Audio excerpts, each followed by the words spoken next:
시작합시다. 갑니다. 자, 이제 오늘이 5월 21일이죠. 예, 지금 몇 번째입니까? 내가 강의가 세 번만 넘어가면 헷갈리더라고.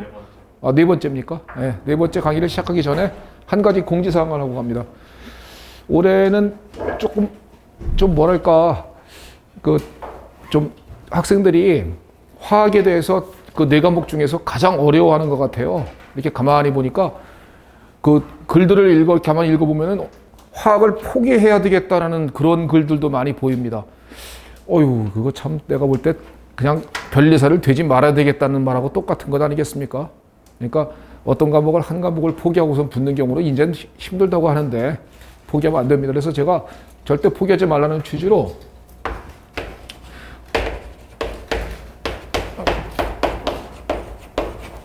이걸 운영해 드립니다. 지금 절대 포기하지 말자. 왜냐면 혼자 놔두면 지쳐하니까 모여서 같이 합시다. 내가 같이 일주일에 한 번씩 와서 스터디 해줄게요. 실강생들, 당신들이 일단 우선순위가 있습니다. 그러니까 하고 싶은 분들은 여기는 언제든지 신청하면 되고요. 꼭 제 강의를 듣지 않아도 누구라도 신청하면 됩니다. 그러면은 내가 이게 스터디 운영해 줄 건데 6월부터 12월까지 제가 주 1회 한 시간은 한 서너 시간 정도 되겠죠. 그 정도 모여서 강의를 해주는 게 아니라 강의를 여러분들이 직접 한번 해보실래요? 범위를 내가 지정해 줄 것이고 거기에 해당되는 범위에 아주 해당하는 문제도 문제는 내가 많이 갖고 있으니까 강의 기간이 길다 보니까요. 문제도 좀 내가 이렇게 제공해 줄 것이고, 그 다음에 또 설명을 내가 해주는 게 아니라 본인이 한번 해보십시오. 아무나 찍는 사람 그냥 지정해서 나와가지고 설명 한번 해보면 자기가 설명하면서 공부가 된다는 걸 느낄 겁니다. 그리고 설명을 하기 위해서 본인이 공부를 안 해올 수가 없어요. 그러다 보니까 자연스럽게 실력이 늘어나고 지치지 않게 갈 수 있지 않을까라는 생각이 들어서요. 그래서 이 정도만으로도 요것만 참석하는 것만으로도 화학은 끝내는, 물론 숙제하고요. 숙제 좀 많이 내드릴 테니까 숙제하고 너무 또 화학에 많은 시간을 투자하는 것 아닌가 하는 걱정이 들긴 하는데 미트디트에서는 제가 예전에 한번 해준 적이 있었거든요. 그래갖고 한번 해준 적이 있었는데 그때 합격률이 한 거짓말 조금 못해요. 한 80% 정도 나왔거든요. 제가 아주 그때 너무 좀 되게 보람됐었던 그런 기억이 있습니다. 미트에서 맨 끝에까지 최종적으로 남아있는 학생들의 한 80% 정도가 합격을 했어요. 그래갖고 제가 그때 SM 페스티벌 그래갖고선 그냥 시험 다 합격자 다 모아놓고선 그냥 술집 하나 다 전체 전선해가지고 한번 제가 술을 한번 쏜 적이 있는데 여기는 1차 붙는 거니까 그렇게 뭐 술 먹을 만큼 그런 건 아니고요. 그러니까 뭘 최종적으로 붙으면 제가 또 뭐 그럴 의향은 또 있습니다. 그러니까 그건 뭐 나중 얘기고 지금은 화학 공부를 한번 같이 하면서 제가 이렇게 해드리면은 공부에 좀 원활함이 있으니까 요거 이제 공지가 금방 올라갈 거예요. 공지가 올라가니까 거기다가 신청을 하셔서 그 실강생들은 일단 우선순위가 있고요. 늦게 신청해도 우선순위로 받아주는 건 뭐 사실 그렇잖아요. 그건 뭐 당연히 또 그럴 수밖에 없지 않습니까? 그리고 강의를 듣지 않는 친구들도 누구라도 주 1회 학원에 나올 수 있으면 제가 받아줄 겁니다. 사람이 많으면 뭐 많으면 많은 대로 할 수 있고 적으면 적은 대로 할 수 있는 거니까 이렇게 한번 원활하게 모르는 거 얼마든지 질문할 수 있고 그죠? 이런 장점이 있으니까 참석해 주기를 바라는 마음으로 갑자기 생각이 들더라고요. 왜 화학을 왜 포기해? 난 네 과목 중에 제일 쉬운 게 화학이라고 생각하고 있었어요. 변리사 네 과목 중에 제일 쉬운 건 화학이다. 제일 어려운 건 물리다. 내지는 생물이다. 생물은 외울 거 더럽게 많고 물리는 복잡해서 못하겠더라. 지구과학은 누구나 쉽다 그러죠. 그러니까 지구과학은 8개 이상은 대부분 다 맞기 때문에 당락을 결정하는 요소가 못 돼요. 당락을 결정하는 건 화학 과목 아닙니까? 어떤 사람은 2개 맞고 하나 맞고 이러고 어떤 사람은 8개, 9개 맞으니까 그러면 거기서부터 6개, 7개가 차이가 나잖아요. 그러니까 당락의 키워드는 화학이 쥐고 있는 것이지요. 그런데 안타깝게 화학을 제끼려는 사람들이 있더라는 거죠. 왜? 해도 안 된다라는 그런 의견들이 있나 봐요. 해도 안 되는 게 아니라 잘못된 방법으로 하니까 안 되는 거죠. 그러니까 잘못된 방법으로 하지 말고, 그리고 결정적으로 안 합니다. 안 하는 뿐만이 아니라 잘못된 방법으로 하기 때문에 점수들이 형편없이 나오는 것이 아닌가 싶습니다. 그러니까 그거 걱정하지 마시고, 자, 제가 지난번까지 가르쳐 드린 내용, 이 친구는 아까 몇 시간이라 그랬죠? 한 40분 정도라 그랬나요? 1시간 안짝으로 지난번까지 내용을 정리할 수 있다고 그러더라고요. 가능하십니까? 꼭 그렇게 되어야만 합니다. 그래서 알려드린 내용 하나만큼은 이게 헷갈리는 것이 최악의 상황이지요. 아예 모르면 괜찮아요. 그냥 모르면 그냥 찍어버리거나 내지는 안 풉니다. 시간이 안 걸려요, 시험장에서. 근데 헷갈리는 거, 읽었는데 아는 것 같은데 이게 뭐더라 하는 거, 이거 최악의 상황이란 말이에요. 그거를 안 만들어 놓는 것이, 그것이 시험 전략이고 그게 화학 공부의 방법인 것입니다. 그걸 꼭 명심하시고, 아무튼 알려드린 내용만큼은 절대 헷갈리지 않도록 정리를 잘 하시기 바랍니다. 아셨죠? 자, 지난번에 내용 한번 정리해 보죠. 원자 반전면 주기성 어떻게 됩니까? 원자 반전면 주기성 어떻게 커지나요? 그래요. 이렇게 커지고 있네요. 자, 이유가? n이 커지니까. 그래. 전자값 주수 커지니까, n이 커지니까. 오케이. 자, 이유가? 핵전화. 그래. 오케이. 이렇게 이유가 탁 지나가면서 착착 이렇게 지나가는 거예요. 그런 문제를 보는 순간 그냥 탁 찍는 겁니다. 근데 이게 아니라 거기서 시험장에서 원자 반지름? 이거 갈등 때리고 고민하는 그 순간 그 문제는 틀린 거나 다름이 없다는 얘기예요. 그러니까 보는 순간 바로 이렇게 딱 튀어나오도록 이렇게 흡달시키는 것. 양이온과 음이온 중 반지름이 큰 놈은 음이온이다. 중성과 음이온 중 음이온이다. 양이온과 중성 중 중성이다. 이게 바로바로 그냥 튀어나오는 거죠. 양이온 되는 순간 껍질이 없어지니까, 음이온 되는 순간 없는 전자가 들어와서 반발하니까. 이렇게 내용이 타다다닥 지나가 주면은 보는 순간 빡 하고 딱 찍는 겁니다. 이게 원자 반지름의 주기성에 관한 이야기였었지요. 자, 그러면 이제 오늘은 주기성의 세 번째 이온화 에너지로 가봅니다. 자, 서브노트에 37페이지네요. 37페이지 이온화 에너지. 시험에 거의 매년 빼먹지 않고 한 문제씩은 꼭 나옵니다. 주기성은. 그리고 절대 틀려서는 안 되는 파트 중에 하나입니다. 그렇기 때문에 이건 절대 틀리면 안 돼요. 알았지? 물론 나중에 제가 끝까지 다 간 다음에 나중에 12월이나 1월 달쯤에 요것만이라도 할래요? 하는 거 내가 딱 찍어줄 거예요. 근데 문제는 뭐냐? 그걸 기대하고 쭉 안 하다가 그거 하면 못합니다. 알았죠? 그러니까 그건 나중 문제고 지금은 일단 전 범위를 다 하는 것이 필요합니다. 자, 이온화 에너지 한번 가보죠. 기본적인 정의부터 갑니다. 정의. 이온화 에너지는 뭐냐 이거죠. 이온화 에너지는. 이온화 에너지다라는 개념은 도대체 뭐냐? 자, 정의는 중성기체 원자 1몰이 있었어요. 얼마큼 있었다 그랬죠? 1몰이라 그랬습니다. 중성기체 원자인데 1몰이에요. 얘는 자, 상태가 뭐라고요? 기체요. 절대 까먹지 말아요. 알았지?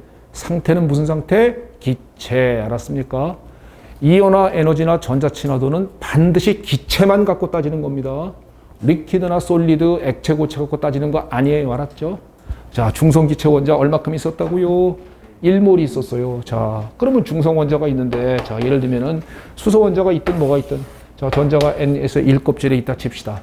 그러면 이 전자를 바깥에 내보내주고 싶어요. 어떤 일 벌리면 되죠? 그렇죠. 에너지를 때려주면 되죠. 에너지를 때려주면 전자가 바깥으로 완전히 튀어나가 줍니다. 이 개념이잖아요. 그죠? 그러면 중성기체 원자 1몰에서 에너지를 때려주어서 이때 전자를 갖다 바깥으로 빼냈으니까 전자가 없어지니까 얘는 양이온 되겠죠. 그죠? 양이온 되고 그때 에너지가 얼만큼이나 흡수돼 줍니까의 개념이 바로 이온화 에너지다라는 겁니다. 이온화 에너지의 기본적인 정의 잡았나요? 자, 그거 잡았으면 외우라. 자, 상태는 무슨 상태라고요? 기체. 절대 까먹으면 안 돼요. 알았죠? 상태는 무슨 상태? 기체. 리퀴드나 솔리드에서는 이온화 에너지란 말을 안 합니다. 기체 갖고 따지는 것입니다. 중성기체 원자 1몰에서 에너지를 때려 주어서 전자 1몰을 바깥으로 빼낼 때 그러면 양이온 되겠죠. 이럴 때 에너지가 얼만큼이나 흡수됩니까? 그 에너지를 바로 이온화 에너지라고 부르는 겁니다. 에너지의 기본적인 정의 되셨나요? 네.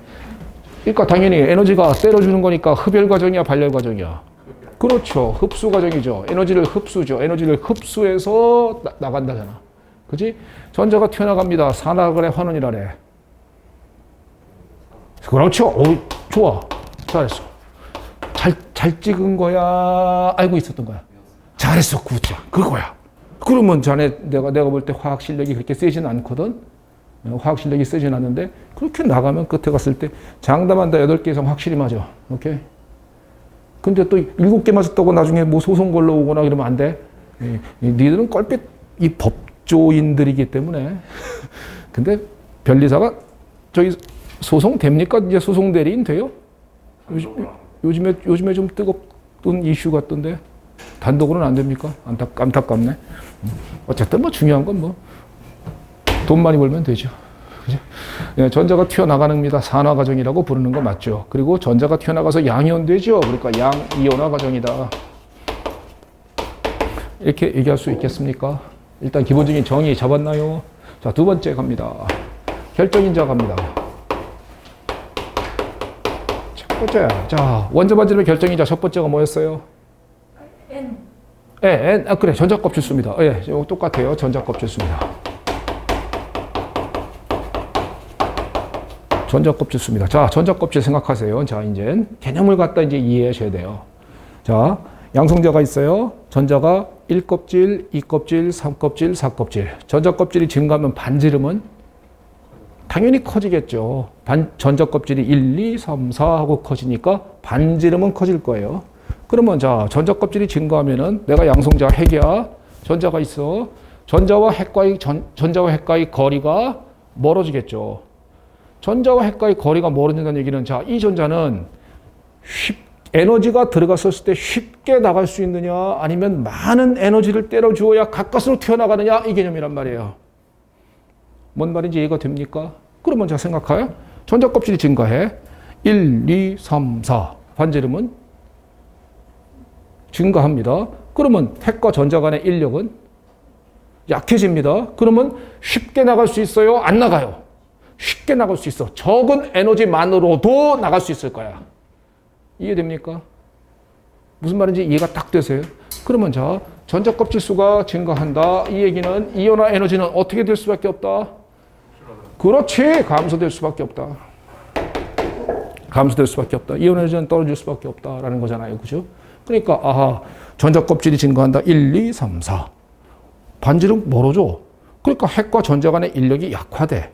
인력이 약화되니까 적은 에너지만으로도 내보낼 수 있을 겁니다. 이런 개념이야. 그러니까 이온 에너지는 작아지는 겁니다. 라고 말할 수 있겠죠. 첫 번째 결정인자 됐나요? 두 번째는 핵의 전화입니다. 핵의 전화. 전자 껍질이 똑같은 상황입니다. 자, 양성자가 커져요. 반지름은? 그러죠. 줄겠죠. 양성자가 커지니까 전자를 안으로 끌어당긴다니까요. 그러니까 반지름은 감소되겠죠. 핵과 전자 간의 인력이 커지겠죠. 많은 에너지를 때려 주어야 가까스로 튀어나가겠죠. 개념 탁 하고 와닿습니까? 이게 광속으로 튀어나와야 된다는 것이에요. 알았지?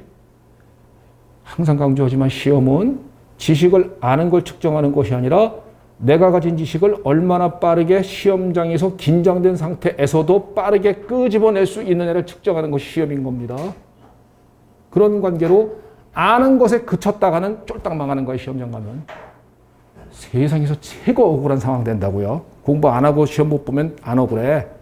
공부 다 해놓고 망해버리면 세상 억울한 게 없잖아요. 그죠? 그런 일 만들지 않기 위해서는 아는 지식을 반복해서 철저하게 바로 나와야 된다 이거예요. 핵의 전하가 증가하면 자, 개념으로 다시 한번 갑니다. 핵의 전하가 증가한다. 껍질은 같은 상황에서 핵의 전하가 증가한다. 전자를 끌어당길 겁니다. 반지름은 작아질 거예요. 핵과 전자 간의 인력은 세질 거예요. 그러면 이 전자는 핵에 바짝 붙어 있으니까 잘 안 나갈 겁니다. 근데 에너지가 들어갑니다. 나가라고 들어가. 그러니까 많은 에너지를 때려 주어야 가까스로 나가겠지요. 이 개념이란 말이에요. 이해되십니까? 그러면 자, 핵의 전하가 증가하면 이온화 에너지는 증가할 것입니다. 라고 말할 수 있는 거 두 번째 요인 되셨죠? 세 번째, 전자 가리움 효과입니다.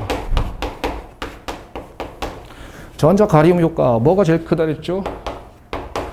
안쪽 껍질의 전자가 바깥 kop질의 전자를 가로막을 때 이때 전자 가리움이 최고 크다 그랬죠. 그러면 전자 가리움 효과가 작다는 얘기는 얘가 점점점 없다는 얘기잖아요. 이게 작다는 얘기는 이 효과가 거의 없다는 얘기잖아.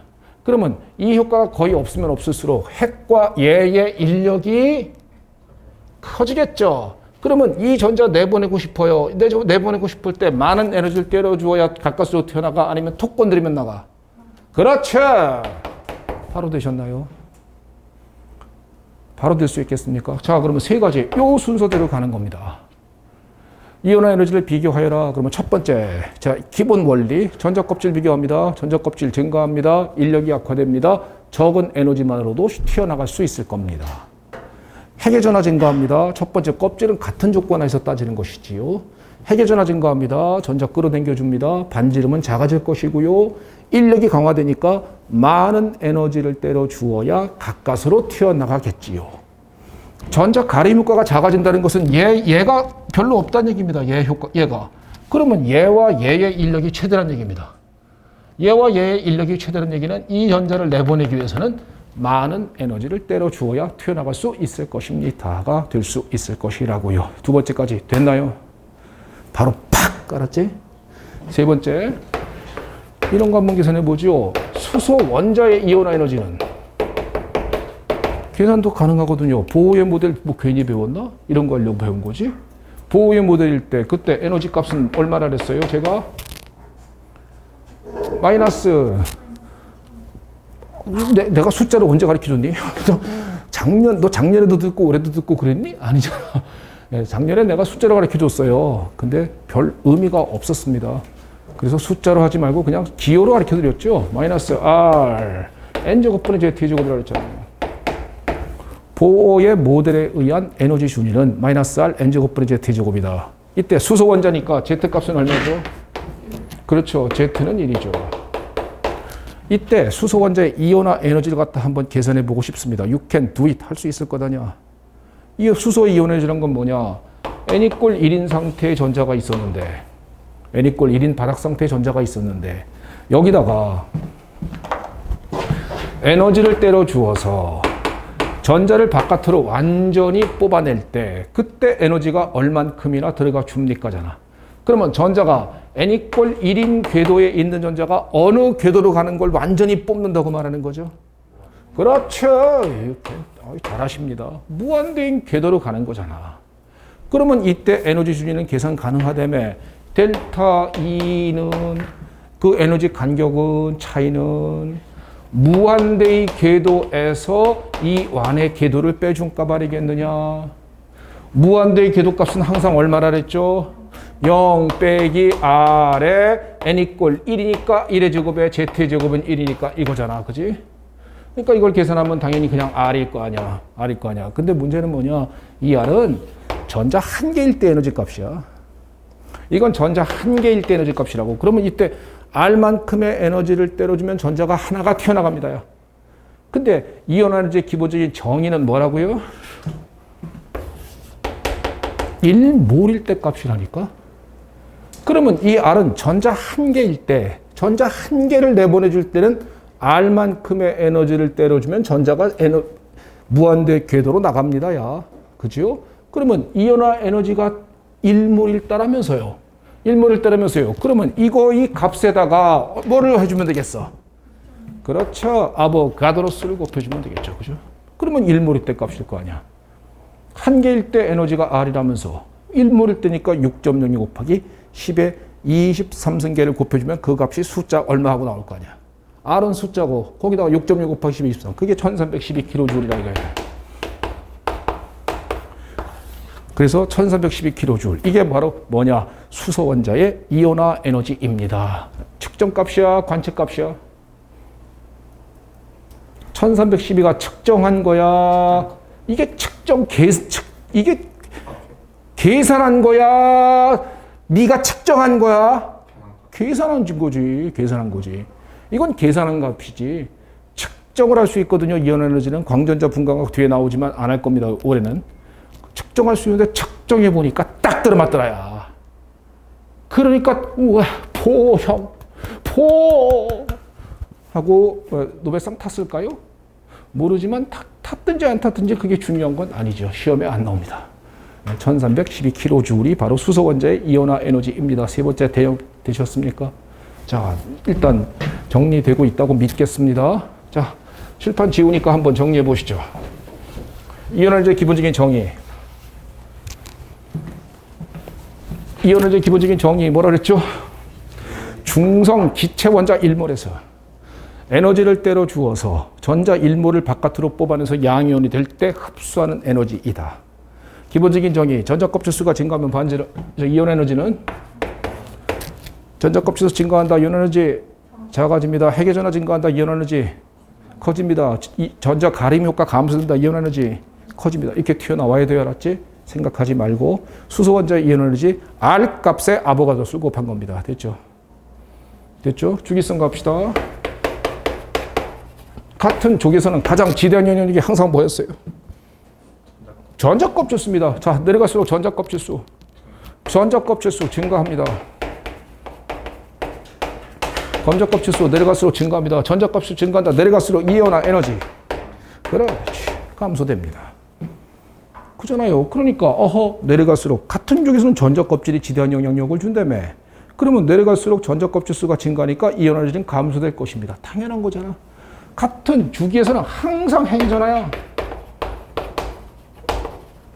같은 주기에서는 항상 핵의 전하가 중요한 요인입니다. 핵의 전하가 증가합니다. 이온화 에너지 작아진다 커진다가 헷갈리는 그러한 지금은 괜찮아. 지금 몇 월 달이야? 5월이야. 5월 21일이야. 지금은 괜찮아.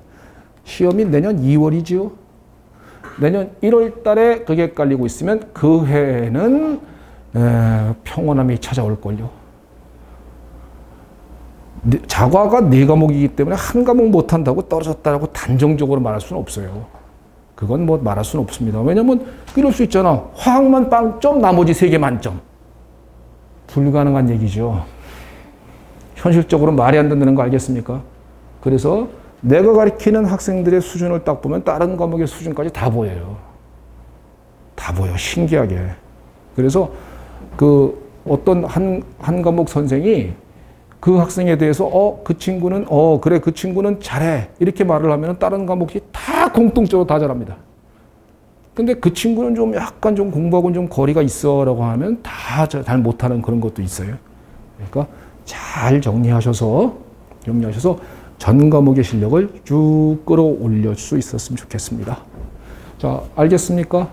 주기성은 그러면 자 작아지는 순서대로 한번 가봅니다. 어떻게 하면 작아지는 건가요? 하면은 이렇게 갈수록 작아지고 이렇게 갈수록 작아지네요. 그죠? 이렇게 갈수록 이온화 에너지가 작아집니다라고 말하는 거잖아요. 그지? 그러면 좌로 갈수록 내려갈수록 에너지가 작아지니까 커지는 순서는 당연히 이렇게 커지겠죠. 이 에너지는 오른쪽 갈수록 위로 갈수록 이온화 에너지는 커질 것입니다. 라고 바로 하는 것도 되겠지. 이것도 되겠지. 그러면 이 에너지가 작다가 무슨 말인지 한번 생각해 보자. 이 에너지가 작다가 무슨 말인가? 이걸 이제 관념으로 갑니다. 이 에너지가 작다. 전자가 잘 나가는 거야, 안 나가는 거야? 그렇지. 적은 에너지만으로도 나가는 거야. 그러면 전자가 잘 나가는 거야? 그러면 전자가 잘 나가는 거야?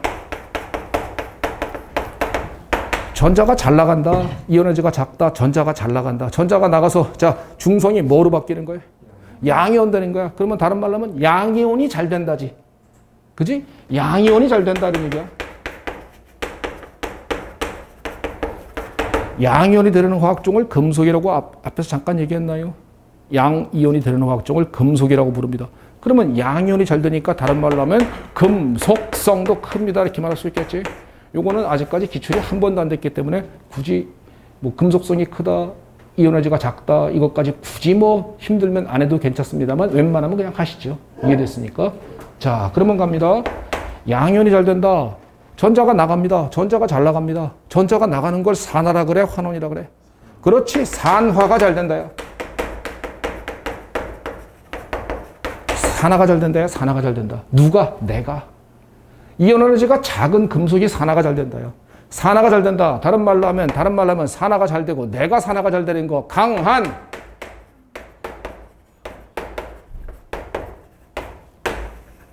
아시겠습니까? 강한 환원제. 상태는 무슨 상태에서? 그렇지! 기체! 기출 문제, 밑을 때 기출 문제였습니다. 다음 중 기체 상태에서 강한 환원제의 순서대로 나열한 것은? 다음 중 기출 문제였습니다. 자, 한번 가볼까요? 리튬, 소디움, 포타시움만 가봅시다.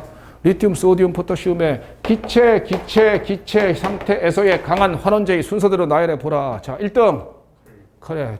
포타시움, 칼륨. 두 번째, 소디움. 첫 번째, 제일 작은 거 리튬입니다. 그러니까 이렇게 갈수록 강한 환원제입니다. 라고 말할 수 있잖아요. 그죠? 밑에 기출 문제였다고요.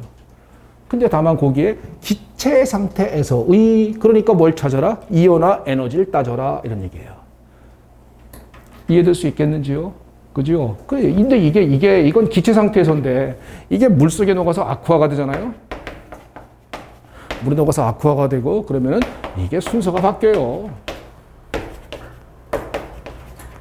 이렇게 되거든요. 이게. 물속에서는 순서가 바뀐다고 서브노트 38페이지에 있을 겁니다. 38페이지 상단부에 제가 적어놨어요. 그거 굳이 적지 말고요. 38페이지에 잠깐 펴보세요. 그러면 자, 기체 상태에서 강한 환원제는 에너지가 작은 것이라고 써 있는 거 보이십니까? 그래서 내려갈수록 점점점 에너지가 작아지는 과정을 보고 있어요. 38페이지 제일 위에 거. 자, 근데 오른쪽에 바로 뭐가 써요? 물속에서 아쿠아입니다. 아쿠아 물에 녹았을 때. 아쿠아 상태에서 강한 환원제의 순서는 리튬이 크고, 그 다음에 칼륨, 그 다음에 소디움이거든요. 이게 뭐냐? 이온화 경향의 순서입니다. 이온화 경향의 순서고, 표준 환원전이 값입니다. 표준 환원전이 값이 작은 놈이거든요. 요건 나중에 설명할게요. 그러면 이거 여러분들이 전기화학 파트에서 이게 아쿠아 상태냐? 기체 상태냐에 따라서 강한 환원제의 순서가 바뀌는구나지. 그러면 지금은 모른다 치더라도 나중에 전기화학 파트에서 공부를 알려드릴 거니까 그때 가서 정확하게 아시면 되고, 지금은 적어도 이건 안 헷갈릴 수 있겠는지. 이거는 절대 안 헷갈릴 수 있겠습니까? 이온화 에너지가 작다는 얘기는 산화가 잘 된다. 자기가 산화가 잘 되니까 강한 환원제다. 강한 환원제인데 상태는 무슨 상태다? 기체다. 이걸 까먹으면 안 되겠지. 그러니까 시험 문제에서 기체 상태에서의 강한 환원제, 그러면 이온 에너지가 작은 거 찾아주면 되는 겁니다. 오케이? 그러니까 이온 에너지 값을 갖다가 값을 제시해 줄 거란 말이죠. 그 값을 주고 그 값을 본 다음에 제일 작은 게 누구냐? 그게 이온 에너지가 가장 작은 놈이 바로 강한 환원제입니다. 라고 일단 파악하는 거. 이거 미트리트 기출 문제란 말이에요. 그렇기 때문에 이것 미트리트 옛날 문제가 변리사 시험 문제하고 한두 개가 겹치는 게 있어요. 옛날 미트리트 문제와 변리사 시험 문제가 한두 개가 겹쳐요. 근데 그걸 그러니까 그럼 미트리트 문제를 다 풀면 되겠구나. 큰일 납니다. 화학만 일어납니다. 내가 필요한 건 다 갖다 설명해 줄 테니까 걱정하지 말고, 알았죠? 그거 풀려고 하지 마세요. 자, 일단 강한 환원제의 순서 여기까지 되는 거 됐습니까? 그러면 이온화 에너지의 순서 한번 보시죠. 자, 이주기 원소 한번 보시죠. 이주기 원소. 자, 리튬,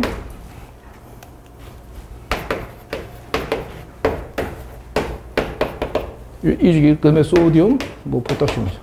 자, 이온화 에너지의 순서들 한번 나열해 보십시오 하는 거야. 그러면 오른쪽 갈수록 에너지는 점점점 커지는 게 원칙이에요. 그러니까 이렇게 갈수록 점점점 작아지는 게 원칙이고요. 이온 에너지는. 그리고 이렇게 갈수록 에너지가 작아지는 것이 원칙인 겁니다. 이게 원칙이에요. 그래서 왼쪽으로 갈수록 작아지고 아래로 갈수록 작아진다. 이게 이온 에너지의 기본적인 원칙이라고요. 이게 원칙인데 이 원칙이 있으니까 이온 에너지는 중요 예외가 있다고요. 이 원칙에 중대 예외가 있다고요. 중대 예외.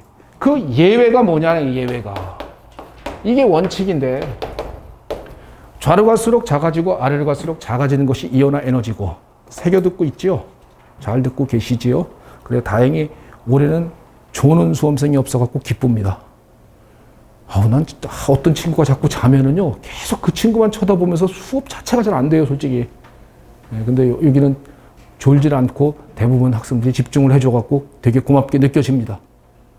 그러니까 갑자기 또 자려고 또. 그러니까 제발 좀 졸지지 말고요. 아니, 돈 내고 자는 건 뭐냐고, 난. 왜 돈 내고 불편하게 자죠? 집에 가서 자면 개편하지 않나요? 약간 죽고 싶을 뿐이지. 그러니까 제발 좀 여기 와서 좀 이렇게 꾸벅꾸벅 졸고 그러지 않았으면 좋겠습니다. 자, 원칙은 좌로 갈수록 작아진다, 아래로 갈수록 작아진다. 아래가 작아지는 이유는 전자값 수 증가하니까. 이렇게 갈수록 작아지는 이유는 핵의 전하가 작아지니까. 됐죠? 이렇게 되는 거 됐습니까? 근데 이거에 대한 원칙은 이건데 중대 예외가 있습니다. 이주기 원소의 중대 예외는 베릴륨보다는 붕소 중에 자 누가 더 커야 돼요? 베릴륨하고 붕소 중에 원칙으로 따지면 얘가 커야 되는 거야, 얘가 커야 되는 거야. 근데 베릴륨하고 붕소에서 붕소가 오히려 작아지는 현상이 있는 겁니다. 예외잖아, 그지? 원래 붕소가 더 커야 정상이야. 핵의 전하가 증가하니까. 근데 예외적으로 작아져. 또 이주기 원소에서 질소하고 산소 중에서 누가 커야 돼요? 산소가 원래 커야 정상이에요. 그런데 오히려 작아지는 현상이 있다고요. 산소가 오히려 작아진다고요.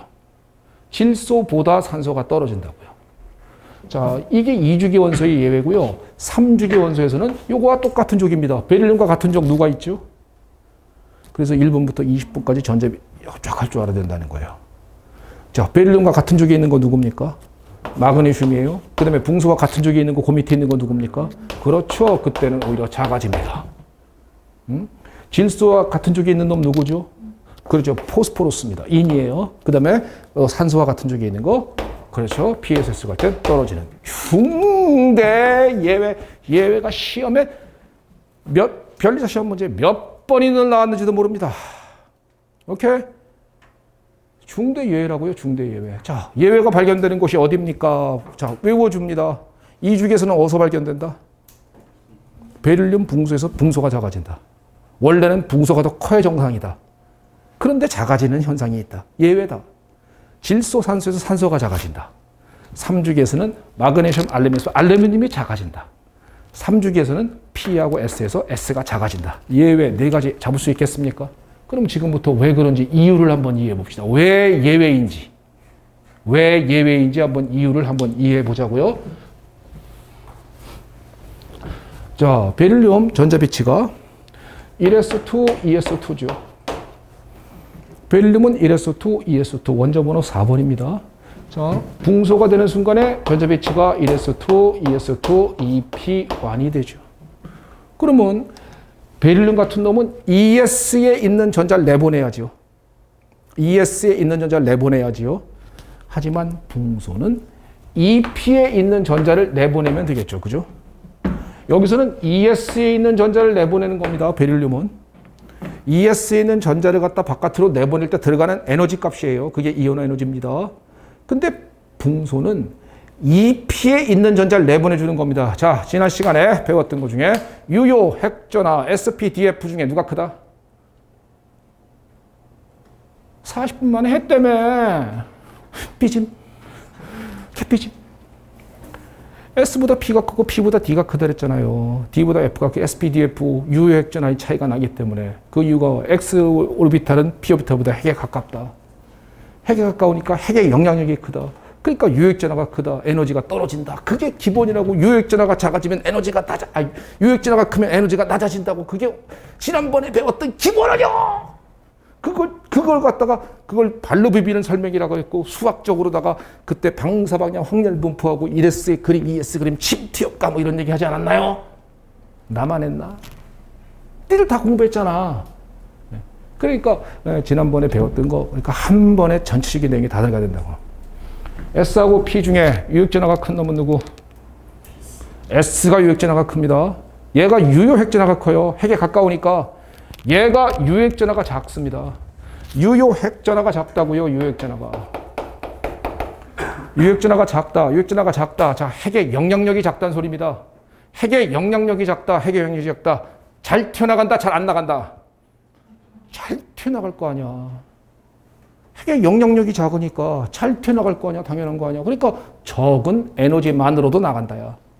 그러니까 유액전하가 작은 오비탈에서 빼내니까 적은 에너지만으로도 나가는 거 아니냐. 그래서 여기서 예외가 발견되는 것이죠. 베릴륨 붕소 예외 됐습니까? 자, 질소, 산소 왜 예외인지 가볼까요? 질소는 전자비치가 1s2, 2s2, 2p3죠. 산소는 전자비치가 1s2, 2s2, 2p4지요. 2p4에 있는 전자를 갖다가 오비탈의 그림을 그리면 안나두와 수와 노아가 된다는 거 알겠습니까? 이렇게 전자비치 갖고 있잖아요. 2p 오비탈에 있는 전자는 여기서 전자 간의 반발력이 있죠. 전자 간의 반발력이 있습니다. 전자 간의 반발력이 있으니까 요 전자는 여기처럼 꽉 각각 하나씩 있는 것보다는 이렇게 있는 것보다는 여기는 전자의 반발력이 있으니까 요 전자는 쉽게 나갈 수 있을 것이다. 버틸 거다. 쉽게 나갈 수 있을 거다. 반발하니까. 전자 간의 반발력이 있으니까 전자 가리움 효과가 있는 거고 유액전하가 작으니까. 개념 오십니까? 유액전하는 실제 전하 빼기 전자 가리움이라 했고 전자 가리움은 전자 간의 반발력을 포함하는 개념입니다. 라고 지난번에 했었던 말 그 말입니다. 그러면 요 전자는 전자 간의 반발력이 있으니 쉽게 나갈 수 있지 않겠느냐. 쉽게 나갈 수 있으니까 적은 에너지만으로도 전자가 튀어나갈 수 있게 될 것입니다. 그래서 예외가 발견되는 거다. 예외 되셨습니까? 이 원리가 똑같아요. 3주기에는 그대로 적용되는 겁니다. 그대로 적용되니까 예외 있는 부분. 자, 암기합니다. 어서 예외가 발견된다고요? 올해 나오면 또 나옵니다, 이거. 내년에 또 나와요, 이거. 이거 또 나오니까. 자, 예외가 발견되는 부분. 어디서 발견된다? 베릴륨 붕소에서 붕소가 작아진다. 질소, 산소에서 산소가 작아진다. 질소보다 작은 겁니다. 그 다음에 같은 쪽에서 마그네슘, 알루미늄에서 알루미늄이 작아진다. P하고 S 중에서 S가 작아진다. 되셨죠? 되셨습니까? 자, 그러면 주기성과 예외의 그림 잠깐 보실까요? 이온화 에너지는 이렇게 갈수록 최고 큰 겁니다. 이렇게 갈수록 에너지가 커지는 겁니다. 그럼 자, 자연계에 존재하는 원소 중 가장 에너지가 큰 놈은 누구? 가장 오른쪽 끝에 있는 놈이겠죠. 가장 오른쪽 끝에 있는 놈이 누굽니까? 주기율표상에서? 당연히 헬륨이죠. 그러니까 헬륨이 이온에너지 대마왕입니다. 최고 큰 겁니다. 헬륨이 이온에너지가 제일 크고요. 그 다음에 뚝 떨어지고요. 자, 요거 바로 보이십니까? 베릴륨보다 붕소가 작아지는 현상. 베릴륨보다 붕소가 작아지는 현상이 있다. 예외지요. 그 다음에 질소보다 산소가 작아지는 현상. 질소보다 산소가 작아지는 현상이 있더라. 이게 2주기에서의 예외인 겁니다. 3주기 예외는 마그네슘에서 알루미늄에서 작아진다. P하고 S에서 작아진다. 라고선 이렇게 그림이 거기에 서브노트 38페이지에 그 그림이 있을 것입니다. 그 그림의 양상이 이해될 수 있겠습니까? 이해되실 수 있겠어요? 자, 이온에너지 예외까지 보셨어요.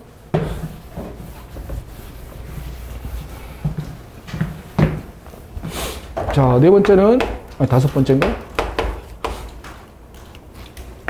순차적 이온화 에너지 한번 가봅시다.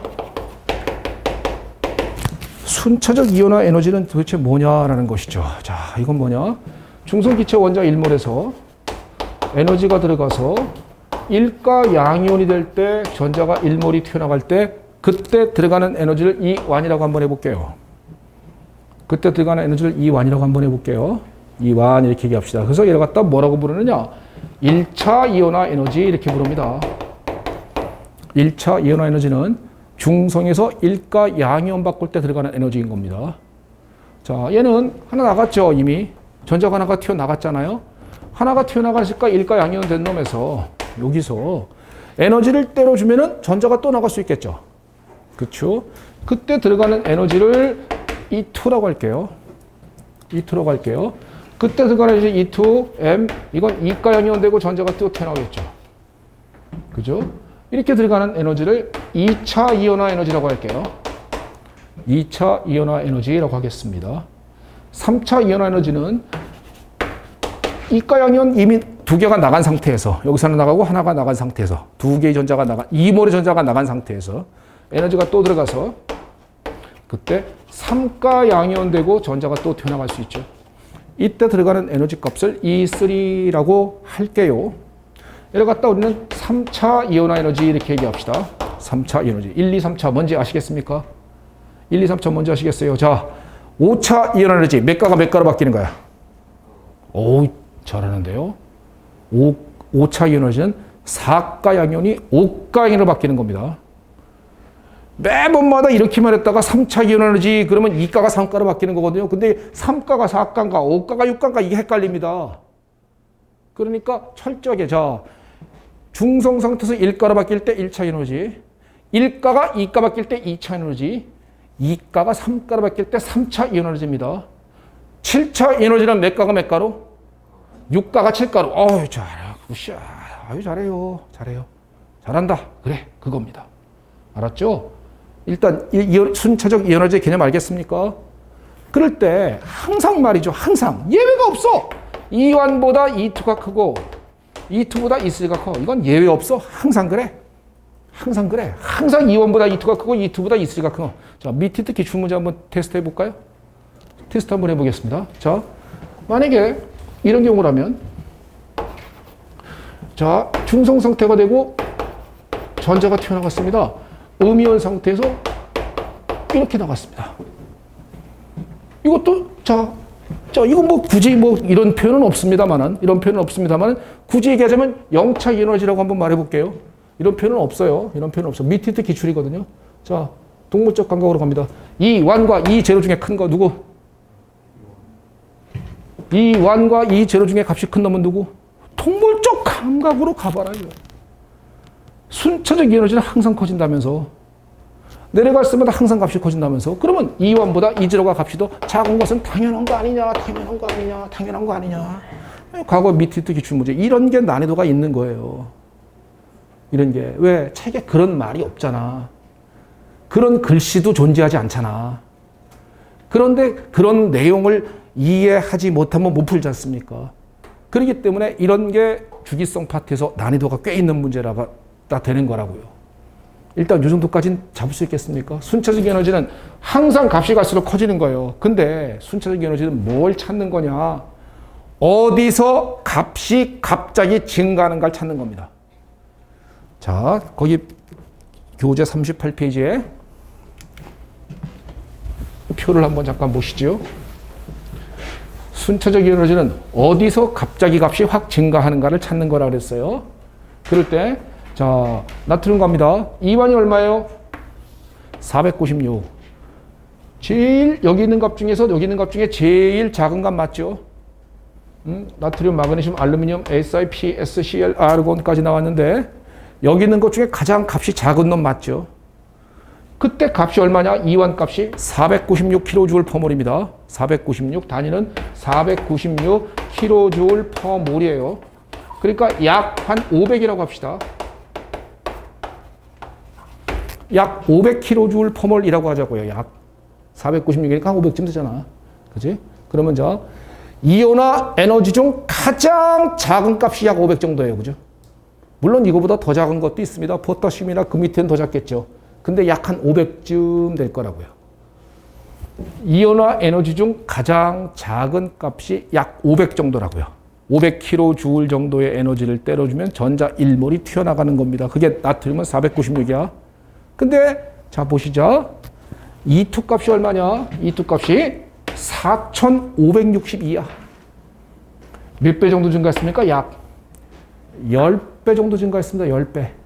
그러니까 Na 같은 놈은 E1보다 E2 값이 현격하게 증가한다 이 얘기예요. 현격하게 증가한다. 마그네슘 같은 놈을 보시면요. E1 738, E2 1451, E3 값이 7733으로 또 현격하게 증가합니다. 그럼 마그네슘 같은 놈은 E2보다 E3가 현격하게 증가하더라. 이걸 알 수 있다는 얘기죠. 순차적 이온화 에너지는 뭘 찾는 것이냐? 어디서 값이 갑자기 확 증가하는가를 찾는 거라고요. 그러면 Na 같은 놈은 E1보다 E2에서 값이 현격히 한 10배 정도 커졌잖아요. E1보다 E2가 한 10배 정도 커졌지 않습니까? 왜 값이 여기서 갑자기 확 증가했느냐를 이해하자 이거죠. 그러면 Na 같은 놈은 전자 비치가 1s2, 2s2, EP6, 3s1인 겁니다. 자, 원자과 전자 몇 개지요? 한 개입니다. 원자과 전자 3s 있는 전자입니다. 원자과 전자 한 개입니다. 여기다가 에너지가 들어갑니다. 이완 에너지인가요? 그러면 NA는 뭐로 바뀌죠? NA 양이온 되죠? NA 양이온이 되는 그 순간 전자 비치가 1s2, 2s2, EP6으로 바뀌어주겠죠. 1s2, 2s2, EP6 누구랑 전자 비치가 똑같습니까? 안정한 10번 네온과 전자 비치가 같아졌지요. 그죠? 그러면 자, 얘는 원래 원자과 전자 하나이기 때문에 잘 나가려 그래. 원래 이거 원자과 전자 이거 몇 개야? 8개니까 옥테트로는 만족하는 놈이 돼버렸거든요. 이건 원자과 전자가 8개이기 때문에 NA는 NA 양이온 되려는 경향성을 보이는 거예요. 그러니까 이 전자는 원래 잘 나가려 그래. 그러니까 한 500 정도만 때려주어도 나가.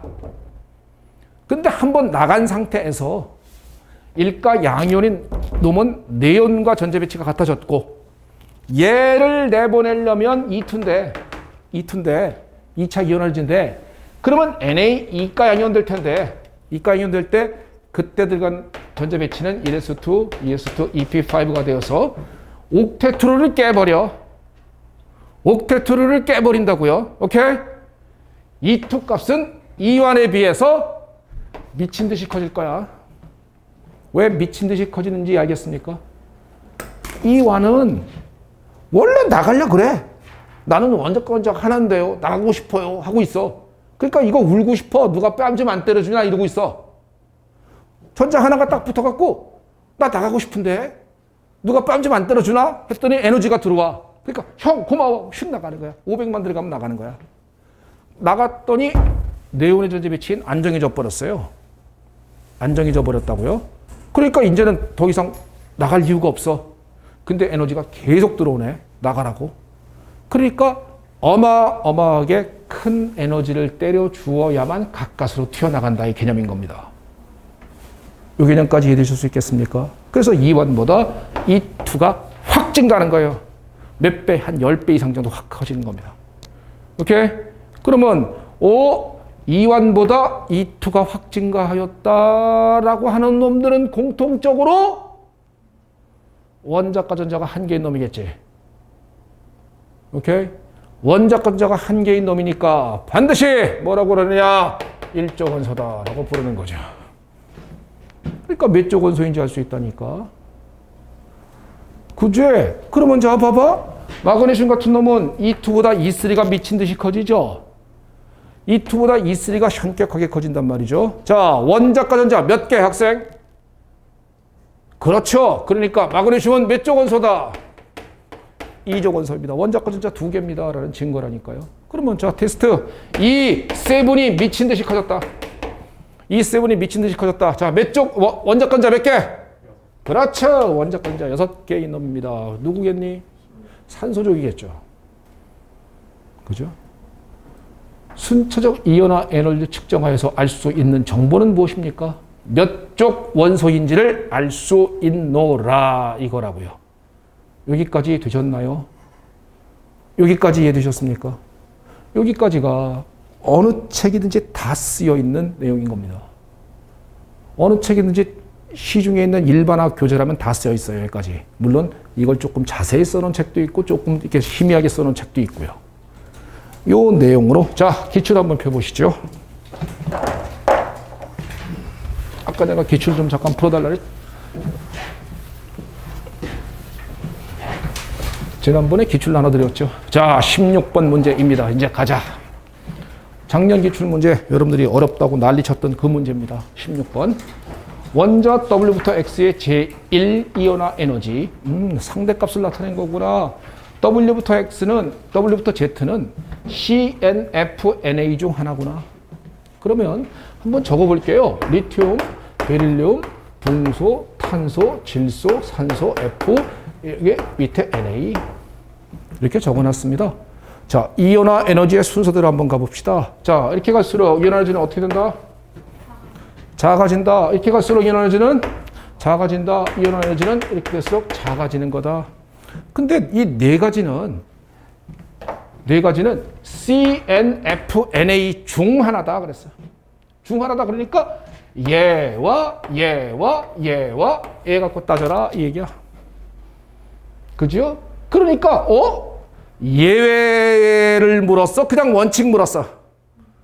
그렇지. 여기서 요거 떨어지는 예외고 여기서 요거 떨어지는 예외인데 예외에서 또 예외를 내면 좀 어려워할까 봐 그것도 또 한 칸을 건너뛰어 주는 순진무감을 발휘해 주신 거야 교수님이.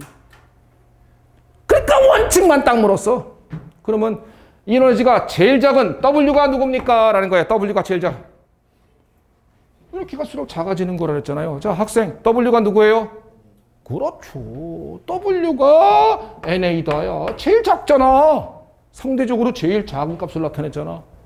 그 다음에는 얘 이렇게 됐잖아. 그러면 X가 누굽니까? X가 누구예요 여기? 두 번째 C잖아. 그 다음에 누구야? N이고 그 다음에 Z가 누구야? F입니다 하고 결정하는 거잖아. 이게 결정되면 그 다음부터는 시력 측정력 문제 아니야. 여기까지 이해되는 것도 이게 어렵다고 말하면 뭐가 쉽냐 세상에.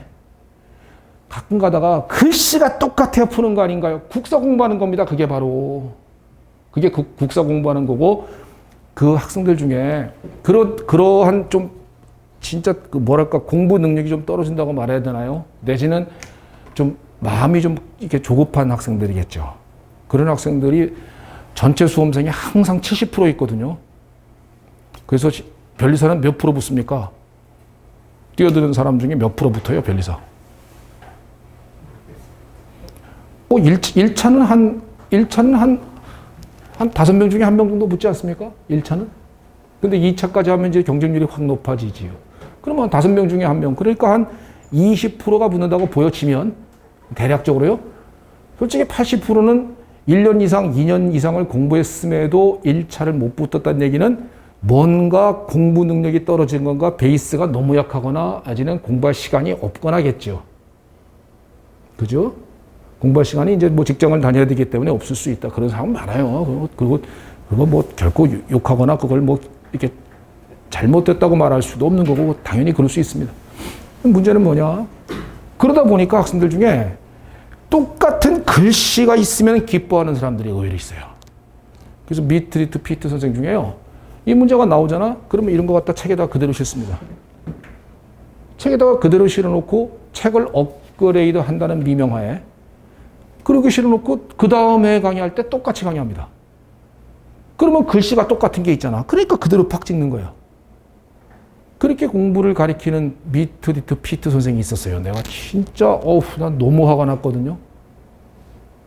저는 그 강의할 때 이 책을 그런 식으로다가 기출문제 갖다 놓고 업그레이드 해본 적은 없고요. 그거는 내가 볼 때 그냥 사기 행위라고 생각을 하는데 그러한 학생들의 요구사항이 있어서 참 안타까움이 있습니다. 자, 이거 그냥 됐죠. 그러면 가시지요. 자, 기억 한번 펴보십니다. 기억. 원자 반지름은 자, 자, W가 누구예요? NA죠. X가 누구야? C죠. 원자 반지름은 어떻게 커집니까? 자, 이렇게 갈수록 반지름은 원자 반지름은 어떻게 된다고요? 원자 반지름 이렇게 갈수록 반지름은 커지는 거잖아요. 핵의 전하가 일로 갈수록 커지니까. 이렇게 갈수록 반지름은 전자값 수가 커지니까 커지잖아요. 그러면 저 NA하고 C 중에 반지름 누가 크세요? 이 문제잖아 그냥. 누가 큰 겁니까? 기억 됐습니까? 그래, NA가 C보다 크다. 이게 기억 지문이죠. 그죠? 그러니까 원자 반지름의 기본적인 경향성과 내용과 이온에너지를 탁 연결시키면 끝나는 문제지 않습니까? 그죠? 그다음에 니은 지문이 뭐였습니까? 이 P전자의 유액전하는 체외곽전자의 유액전하네요. 체외곽전자의 유액전하는 항상 어떤 경향성이 있다고 유액전하는? 좌로 갈수록 아래로 갈수록 예외가 없다 그랬죠? 예외가 없다 그랬죠. 원리를 알려드렸죠. 실제 전환 증가하는데 전자 가림 효과는 조금 증가한다. 그렇기 때문에 오른쪽 갈수록 커진다. 이것도 마찬가지다. 그래서 이렇게 갈수록 이렇게 커지는 게 유익전환이 예외가 없다 그랬습니다. 이온화는 예외가 있지요. 여기서 떨어지는 예외, 여기서 떨어지는 예외가 있지만 이건 예외도 없어요. 그러면 자, 거기 보면 W하고 Z입니다. Y하고 Z입니다. Y가 누구야? N이고 Z가 누구예요? F잖아. N하고 F 중에 유효 핵전화가 큰 놈은 누구? F가 오른쪽에 있잖아요. 그러니까 당연히 이거구나라는 거잖아요. 그죠? 그러니까 니은 지문은 틀렸습니다. 이렇게 되는 거잖아. 기억 지문은 맞았고 니은 지문 틀렸습니다. 됐죠. 그 다음에 세 번째, 제2 이온화 에너지 결정 났습니까? 이제 보는 순간에 딱 보는 순간 제2 이온 에너지가 왕창 큰 놈은 누구? 몇 쪽 원소? 1쪽 원소다. 제2 에너지가 왕창 큰 놈은 뭐다? 1쪽 원소 아니겠느냐? 1쪽 원소가 여기 있는 것 중에 누구냐? Na 아니냐? 그러니까 거기에 있는 정답은 W하고 Z. W는 NA고 Z는 누구였죠? F 중에 F 맞습니까? F 맞으니까 얘는 누가 더 제2 이온 에너지가 크다? 얘가 왕창 클 거 아니냐? 왜? 제2 이온 에너지는 1쪽 원소가 제일 크니까. 이해될 수 있겠습니까? 그래서 난이도가 없다라고 말한 거죠. 왜? 예외를 묻는 것도 아니고. 그 다음에 이온화 에너지나 원자 반지름이나 유효 핵전화에서 내용, 책에 써있지 않은 내용 갖고선 얼버무린 문제도 아니고 그냥 내용을 얼마나 잘 이해하였는가를 묻는 문제니까 선생님이 볼 때 이런 문제 틀리면 뭘 맞추느냐 라고 말할 수 있는 거고 여러분들도 이제는 공부 방향성이 정확하게만 잡으면 사실 어렵지 않은 거구나 라는 것을 깨우쳐주셨으면 좋겠습니다. 오케이? 자, 올해 짱돌 하나 알려드릴게요.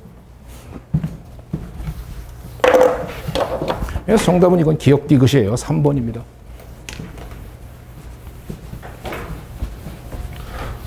올해의 짱돌. 자, 제2 이온 에너지는 몇 가가 몇 가로 바뀌는 거죠? 제2 이온 에너지는 몇 가가 몇 가로 바뀌는 거예요? 1가가 2가로 바뀌는 겁니다. 그러니까 자, 리튬, 베릴륨, 붕소, 탄소, 질소, 산소, F, 네온, 이주기 원소죠. 1가가 2가로 바뀌는 겁니다. 1가가 2가로 바뀌니까 제2 이온화 에너지 예외는 어디서 발견되겠는가? 할 수 있습니다. You can do it. 1가가 2가로 바뀌는 게 제2 이온화 에너지거든요. 그죠? 그러면 1가 양이온들이 2가 양이온으로 바뀔 때, 리튬 2가가 바뀔 때, 이때 E2란 말이에요. E2란 말이야. 그렇죠? 이때 예외가 어디서 발견돼 주겠습니까? 그 문제를 낸다면. 그러면 어떻게 풀 겁니까? 시험장에서? 제1 이온화 에너지의 예외와 동일한 관점이겠지. 그러니까 리튬 양이온은 누구랑 똑같은 거야? 전자 배치가 헬륨과 똑같죠. 얘는 리튬, 얘는 베릴륨, 얘는 붕소, 탄소, 질소, 산소, F랑 전자 배치가 똑같을 것 아니겠습니까? 그러면 여기서의 예외는 어디서 발견됐습니까? 베릴륨보다 붕소가 떨어지는 여기서 예외가 발견되었지요. 1차 이온 에너지는 그 다음에 질소보다 산소가 떨어지는 여기서 예외가 발견되었지요. 그렇다면 2차 이온화 에너지가 의 예외가 발견되는 것도 바로 여기서 떨어질 거다. 바로 여기서 떨어질 거다. 이렇게 찾아낼 수 있다는 것이죠. 아시겠죠? 요거 밑에 뜬 관계로 짱돌 하나 준비해 드립니다. 거기다가 서브노트에 이게 없죠? 없으니까 요거 딱 하나 적어놔 주시고 그 다음에 39페이지의 상단부에 보면 광전자 분광학 7번 있죠? 7번 광전자 분광학이라고 써 있는 거 하지 마시고요. 그 밑에 있는 이온화제 경향성이라고 뭐 줄줄이 적어놓은 거 읽지도 마십시오. 광전자 분광학 아래는 읽지 마세요. 알았지? 선생님이 지금 알려드린 내용만 보고 요게 제2 이온화 에너지의 예외가 발견되는 곳입니다. 왜? 제1 이온화 에너지의 예외와 똑같은 전자 배치를 가지면 똑같은 원리 아니겠습니까? 여기까지 일단 이해되셨나요? 이온화 에너지 끝! 됐죠? 오케이? 자, 이제 이온화 에너지. 자, 넘어갑니다. 그 다음에 340페이지에 전자친화도입니다.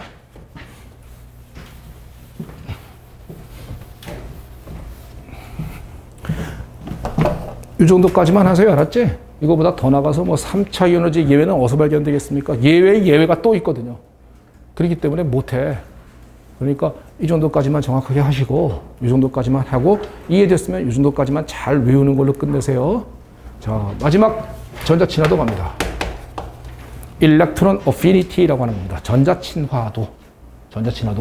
정의부터 가죠. 중성기체 원자 1몰이 있었어.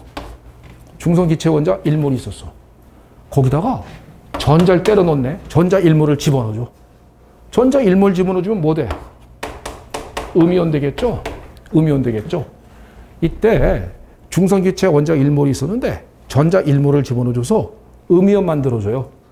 이때 대부분의 원소는 말이에요. 에너지가 방출돼. 에너지가 방출되니까 왼쪽에다가 에너지를 써줘야 되겠니? 오른쪽에다 에너지를 써줘야 되겠니? 그렇죠. 오른쪽에 에너지를 써주어야 요게 만나서 이렇게 될 때 에너지가 이만큼 나갑니다가 되겠지. 여기다가 만약에 에너지를 써주면 여기다가 에너지를 때려야만 이렇게 됩니다잖아. 그러니까 오른쪽에 에너지를 써주는 겁니다. 그러니까 전자친화도 과정은 보통이 발열 과정인 거야. 발열 과정이라고, 발열. 일반적으로 발열 과정인 거고, 그 다음에 음이온이 되는 과정인 거고, 음이온이 되는 과정인 거고, 전자가 들어가니까 환원 과정이다 이렇게 부르는 것이죠. 과정이다 중요한 건 아니고요. 자, 정의부터 갑니다. 다시 한번. 중성기체 원자 1몰이 있었어요. 여기다가 전자 1몰을 때려 넣어요. 이때 음이온 되겠죠. 이때 얼만큼의 에너지를 방출합니까? 그때 얼만큼의 에너지를 방출시켜 줍니까? 이거 갖다 전자친화도 이렇게 부르는 거예요. 일단 됐나요? 한번 느껴보실까요?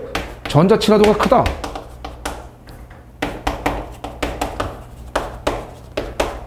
전자친화도가 크다. 그러면 얘가 전자와 친한 거잖아.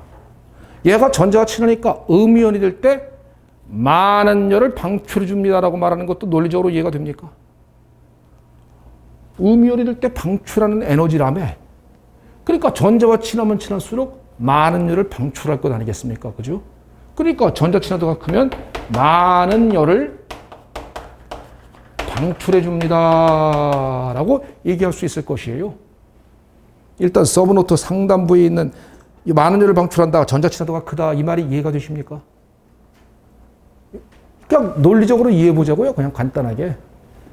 아니, 음이온이 될 때 방출하는 에너지라며. 그러니까 전자와 친하면 친할수록 많은 열을 방출할 것 아니야. 그지? 그러니까 전자 친화도가 크다, 많은 열을 방출한다 이렇게 말하는 건 논리적으로 합리성이 있다고요. 여기까지 되셨습니까? 이해될 수 있겠어요? 자, 그림 한번 잠깐 그려보죠. 이쪽이 에너지 축입니다. 여기가 중성과 전자 상태의 에너지입니다. 중성 기체 원자와 전자의 에너지가 이만큼이라고 치자. 음이온의 에너지가 이만큼이 됐다고 치자. 그러면 얘가 얘 만나서 음이온 될 때 에너지가 어떻게 된 거죠? 이쪽이 에너지인데 에너지가 떨어졌죠. 에너지가 떨어진 것을 우리는 뭐라 그러죠? 발열 과정이다 이렇게 부르는 거 맞죠? 에너지가 낮아졌으니까 발열 과정이다.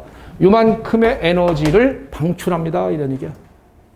얘가 얘 만나서 이거 될 때 요만큼의 에너지를 방출합니다 라고 말하는 거라고요.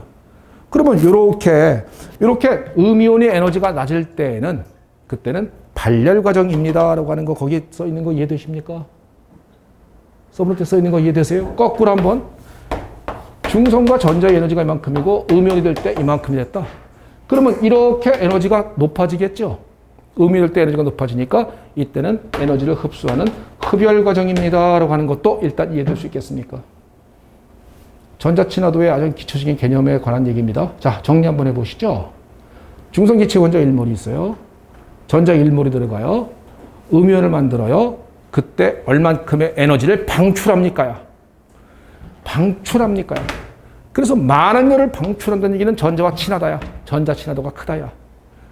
그때 음이온이 안정하면은, 음이온이 에너지가 낮으면, 안정하면 발열 과정이고, 음이온이 불안정하면, 에너지가 높으면, 에너지가 높다는 얘기는 불안정하다야. 음이온의 에너지가 높으면 흡열 과정이다 라고 말하는 것도 일단은 기본적으로 이해가 될 수 있겠습니까? 오케이. 전자 친화도는요, 여러분들이 가지고 있는 시중 교재마다 부호가 달라요. 예를 들면은 Cl 같은 놈은 전자가 들어가서 Cl 음이온 될 때 약 350kJ의 에너지를 방출하거든요. Cl은 350kJ의 에너지를 방출합니다. 그러면 이게 무슨 얘기냐? Cl은 전자 친화도 얼마? 350입니다. 라고 말하면은 350을 방출합니다. 이런 얘기야. 오케이?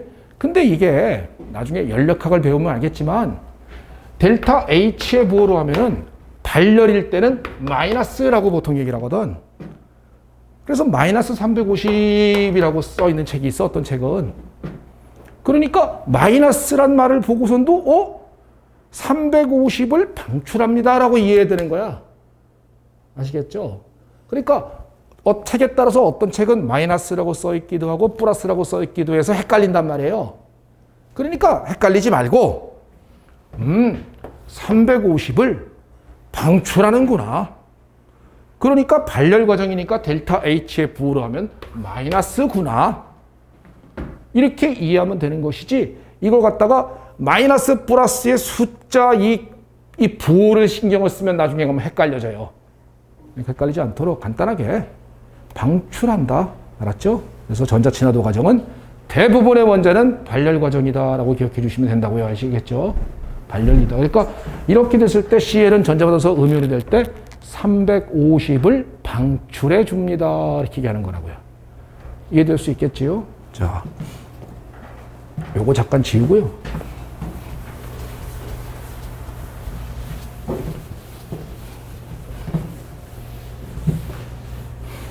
전자친화도는 이상하게 시험에 잘 출제가 많이 안 됩니다. 그래서 전자친화도가 하나쯤은 뜨지 않을까 싶은 생각이 드는데 한번 정리를 잘 해보시지요. 별로 어렵지 않으니까. 중성기체 원자 1몰에서 전자 1몰이 들어가서 음이온이 될 때 방출하는 에너지. 책에 따라서 부호가 마이너스라고 쓴 거는 그냥 방출의 의미밖에 없다 그랬습니다. 방출한다. 전자친화도 많은 열을 방출한다. 즉 전자친할수록 음이온이 안정하고 발열 과정이고요. 음이온이 불안정하면 흡열 과정이다까지 됐습니까? 자, 한번 이렇게 한번 볼까요? 유효 핵전화가 큰 오비탈이라고 생각해 보시죠. 유효 핵전화가 큰 오비탈이 있다. 그러면 핵의 영향력이 큰 거죠. 전자가 잘 들어가 안 들어가?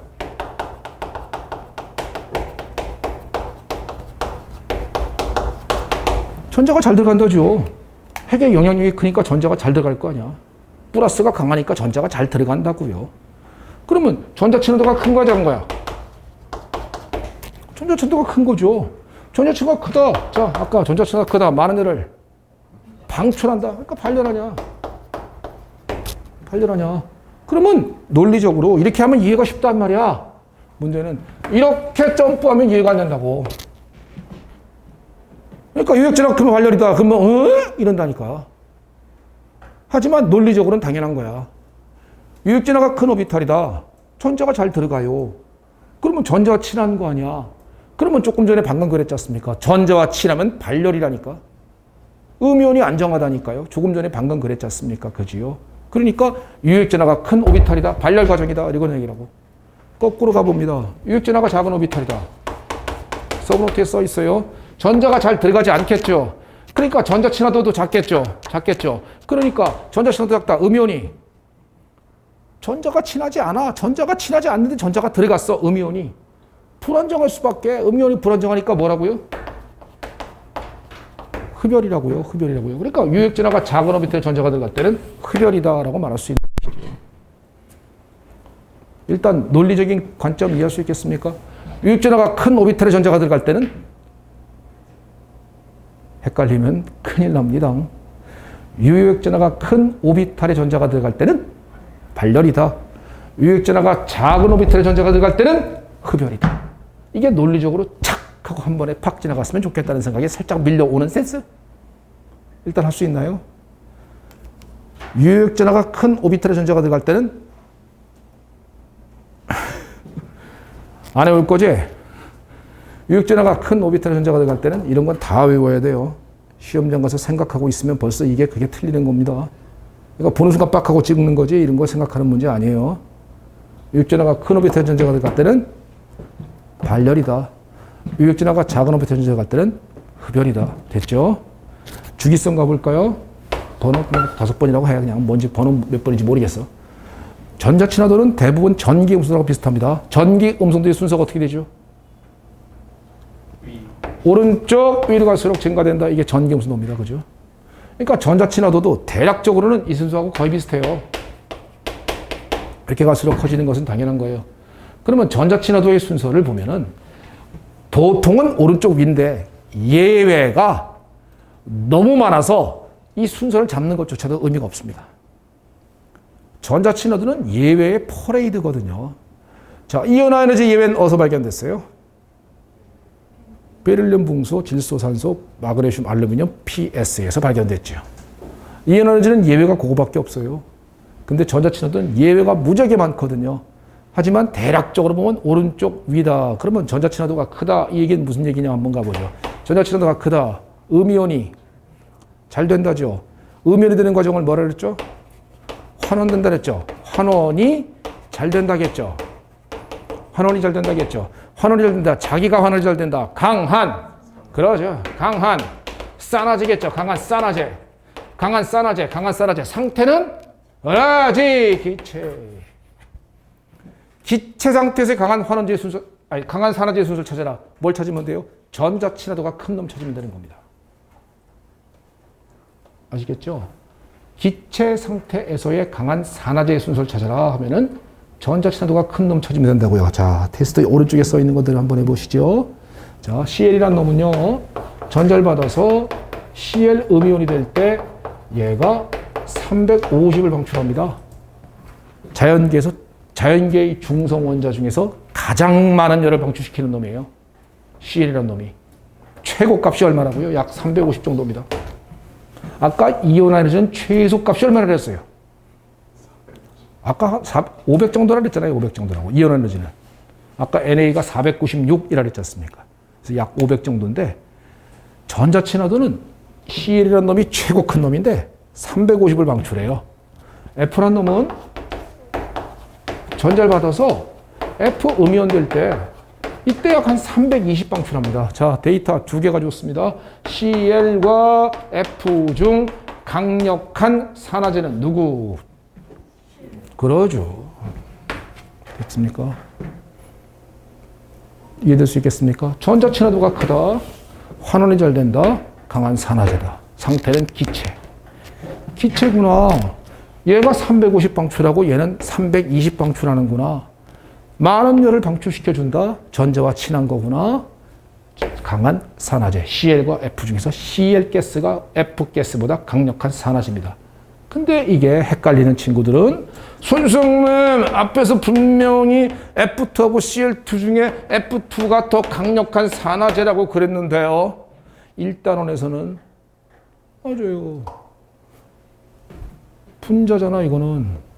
이건 원자잖아. 그렇기 때문에 분자일 때는 F2가 강한 산화제고 원자일 땐 CL이 강한 산화제인 것입니다.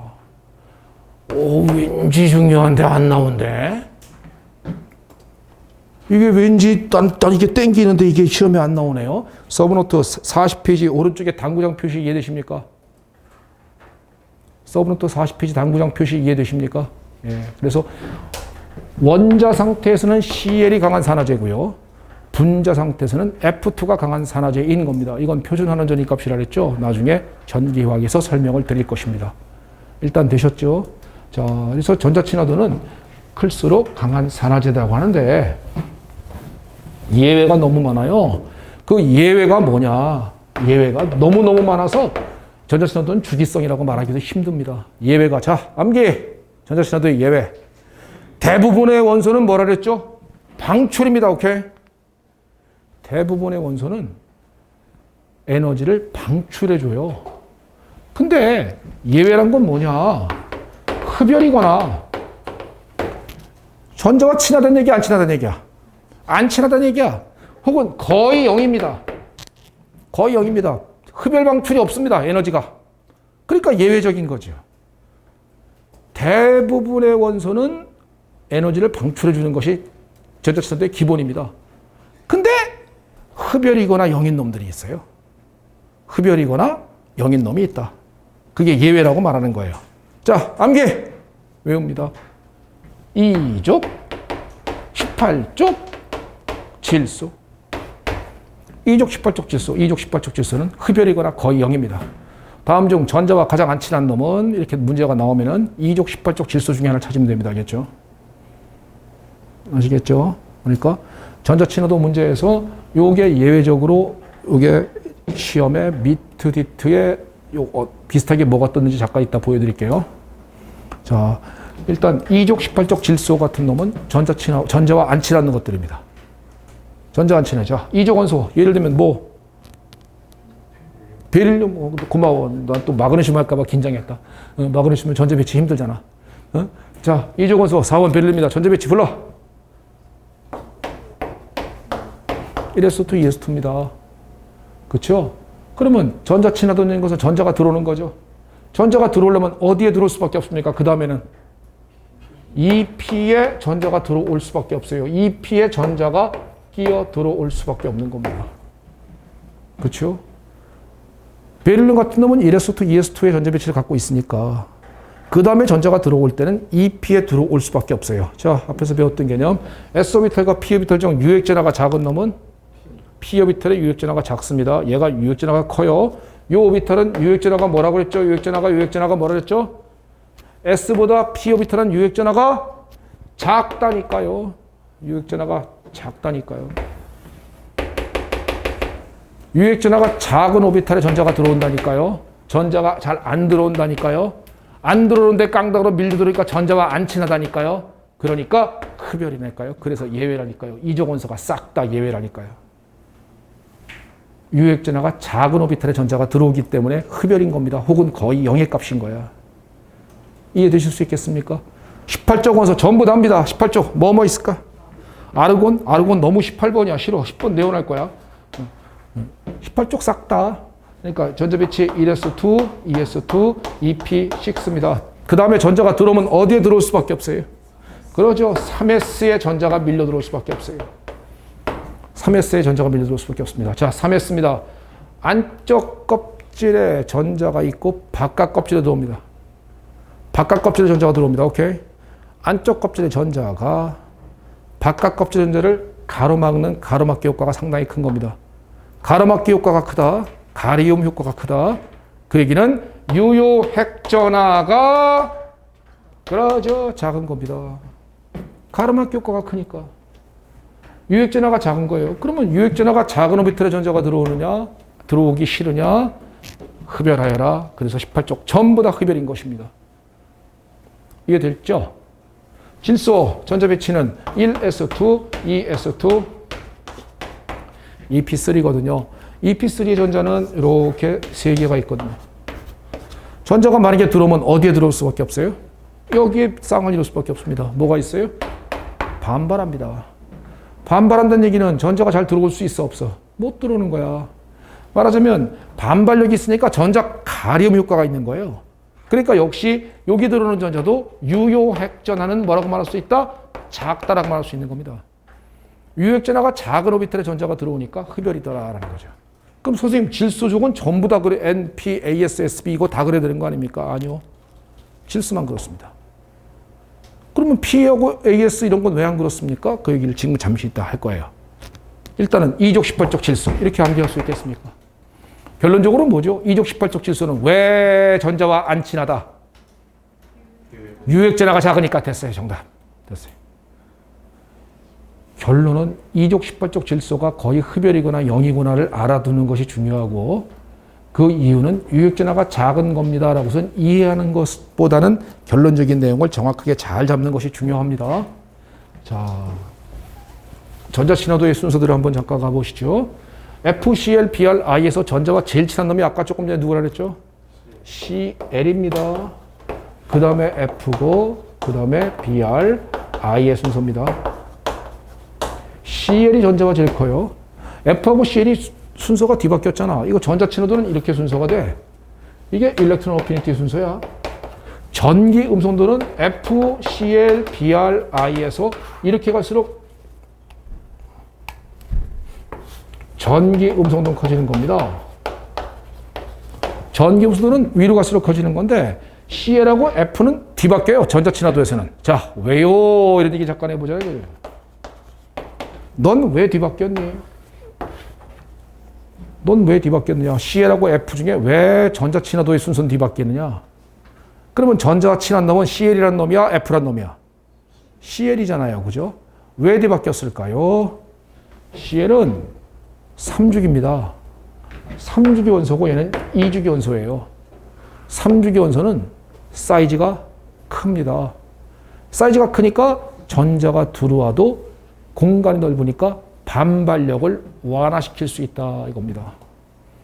선생님 그러면 얘들도 바뀌어야 되는 거 아니에요? 아니요. Cl하고 F가 바뀌는 이유만 이해하면 끝난다고요. 그러니까 이런 거 갖다가 자꾸 내용을 확대시키지 말라고요. 확대시키지 말고 CL과 F가 바뀌는 이유만 딱 이해하라 이거예요. 그 이유가 뭐다?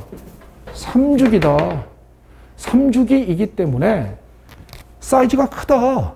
그러니까 전자가 들어와도 기존에 있는 전자와의 반발력이 그렇게 크지 않다. 그러니까 CL이 오히려 전자 친화도는 더 크다. 요 개념 이해될 수 있겠습니까? 미티트 기출 문제. O하고 S 중에 전기 음성도는 누가 큽니까? 전기 음성도는 우리가 갈수록 커지는 건 기본 아니에요. 전기 음성도 3.5, 2.5잖아. 전기 음성도. 전자 친화도는 이렇게 큽니다. 전자 친화도는 O하고 S가 바뀌어요. O하고 S가. 왜 그렇습니까? 2주기, 3주기라니까요. 3주기 원소 전자가 들어왔을 때 반발력이 적다니까요. 서브노트 541페이지 상단부에 있는 거 보이십니까?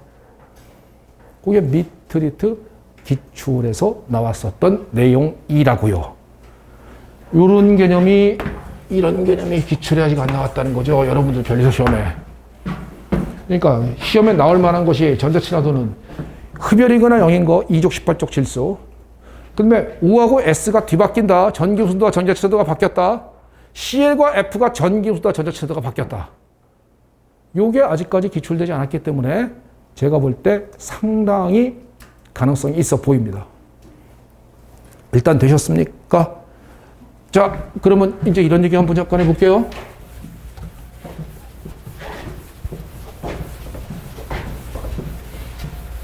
자, 이제 주기성을 마무리 짓습니다. 주기성을 마무리 적어합니다. 자, 이런 얘기 한번 해보죠. 이온의 전자 친화도 한번 해볼까요? 음이온이 전자와 친할 것 같은 느낌이 오세요? 친하지 않을 것 같은 느낌이 오세요? 전자는 마이너스인데 음이온이 전자와 친하겠습니까? 안 친하겠죠. 그러면 이런 얘기 할 수 있겠네. 야, 이거 봐라. 서브노트 41페이지 하단부에 있는 거 7번 보세요. 거기 보면은 O란 놈이 전자를 받아서 O1과 음이온 될 때 이때 에너지를 방출해 줍니다. 이렇게 되지. O는 발열 과정이야, 흡열 과정이야?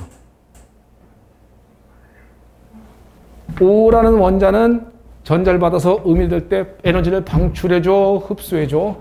방출해줘. 왜? 흡수되는 놈이 아니잖아. 흡수되는 놈은 뭐뭐 있다 그랬어요? 2족 18족 질소라 그랬어요. 2족 18족은 질소인데 얘는 그게 아니지 않습니까? 그러니까 얘는 발열이야. 그래서 나오는 발열되는 에너지가 거기 보면은 델타 HFO로 하면은 얘는 보통 마이너스를 쓴단 말이에요. 방출이니까 마이너스 이렇게 쓴다고. 마이너스 쓰고 141kJ 하는 것을 방출시켰다라고선 값은 외우는 게 아니에요. 방출이다의 개념이 중요한 것입니다. 오케이? 근데 음이온이 됐어. 전자를 또 들어가. 그러면 이가 음이온 되겠지. 이가 음이온 되겠지. 그렇겠지. 그때는 자, 음이온은 전자와 친하겠어, 안 친하겠어요? 음이온이 전자와 친할 리가 없잖아. 전자가 마이너스인데 마이너스가 마이너스랑 어떻게 친하겠습니까? 그러다 보니까 이온의 전자 친화도는 흡열인 겁니다. 오케이? 여기다가 에너지를 가해줘야 되니까 서브노트에 거기에 오타가 났으니까 살짝 좀 바꿔주시라 이거예요. 서브노트 41페이지에 여기다가 에너지가 요때 에너지가 여기 한 780쯤 들어가야 돼. 그래서 요때 델타 H는 흡열이라서 플러스 780이다라고 하는 거예요. 플러스 780. 요거 서브노트에 오타가 났으니까 그 부분을 좀 바꿔주셨으면 좋겠습니다. 에너지가 여기 들어가야 돼. 왜? 음이온은 전자와 안 친하니까 음이온의 전자 친화도는 흡열일 수밖에 없는 것입니다. 그래서 이거 갖다 우리는 간략하게 1차 전자 친화도라고 부르고요. 요걸 2차 전자 친화도라고 얘기해보자. 그러면 1차 전자 친화도는 대부분의 원소는 뭐다? 발열이다. 하지만 2차 전자 친화도는 대부분의 원소 싹 다 흡열인 겁니다. 오케이? 일단 됐나요? 그러면 이렇게 정리하면 되겠네. 음이온은 전자가 들어갈 때 에너지를 흡수하는구나. 음이온의 전자 친화도는 플러스구나. 흡수구나. 아셨죠? 됐죠? 자, 두 번째 양이온의 전자 친화도 한번 해볼까요? 양이온 전자 친화도 한번 이 개념을 한번 이해해 봅시다. 자, 이거 한번 이렇게 한번 이해해 보자고요. 잘 봐. 아까 NA란 놈은 중성기체 원자 1몰에서 NA란 놈은 에너지를 때려 주어서 양이온으로 바꿔줄 때